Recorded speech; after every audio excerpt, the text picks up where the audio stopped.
ఎంత ఈ మధ్య పాటలు బాగా పాడేస్తున్నాను నేను.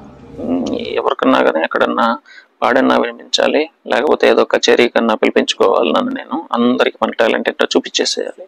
చూద్దాం.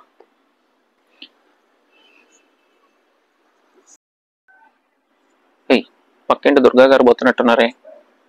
దుర్గా గారు ఒకసారి ఇటు వస్తారా?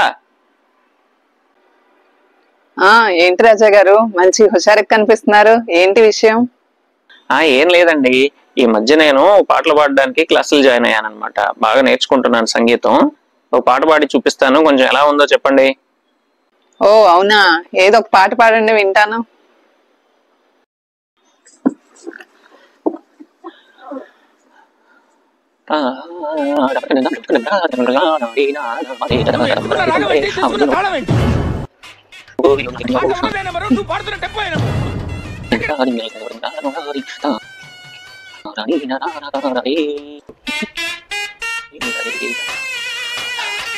బాగా పాడానా అండి?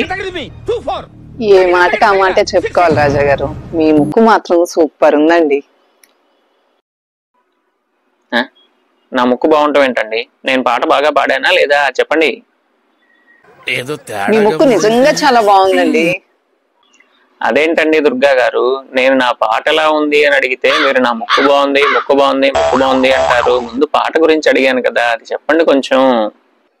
అదేంటంటే అలా చెప్పడం మా ఇంటి మర్యాద అండి.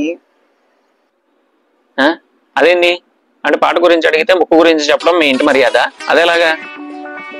అదేంటంటే ఎవరైనా మనల్ని పిలిచి ఏమైనా అడిగారనుకోండి, వాళ్ళల్లో ఆ విషయం మనకు నచ్చలేదనుకోండి, అది నచ్చకపోతే నచ్చలేదని డైరెక్ట్ గా చెప్పకుండా వాళ్ళల్లో ఏదైతే నచ్చుతుందో అది నచ్చుతుంది అని చెప్తే వాళ్ళు బాధపడకుండా ఉంటారనమాట. ఇది మా ఇంటి ఆనవాయితీ అండి. మా ముత్తాత గారి నుంచి మా తాతగారికి, మా తాతగారి నుంచి మా నాన్నగారికి, మా నాన్నగారు మాకు అలా చెప్తూ పెంచుకొస్తున్నారండి. ఇది మా ఇంటి మర్యాద, అందుకే ఇలా చెప్తున్నాను. మీ ముక్కు చాలా బాగుందండి.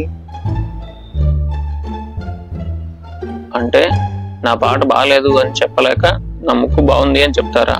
చూడండి, ఎంత కష్టపడి నేర్చుకొని అంటున్నా గానీ మీరు నన్ను పొగడట్లేదు కదా. మీరు నేర్చుకొని చూపించండి, అప్పుడు తెలుస్తుంది ఏమనుకుంటున్నారు కళాకారులు అంటే. సరేనండి, దాన్నే ఉంది, తప్పకుండా నేర్చుకుంటాను. నేను వెళ్ళొస్తాను, ఇంట్లో చెప్పకుండా వచ్చాను, లేట్ అయిపోతుంది. అమ్మో, ఇంట్లో చెప్పకుండా వచ్చాను, ఈ రోజుకి బతికిపోయాను. దేవుడా, ఇంకొంచెం సేపు ఉన్నట్లయితే చెవులోంచి రక్తం కారు వచ్చేసేంత పని అయ్యేది. మర్యాద అంటే మర్యాద. పాట బాగోలేదు, ముక్కు బాగుంది అందుకే పనిలే.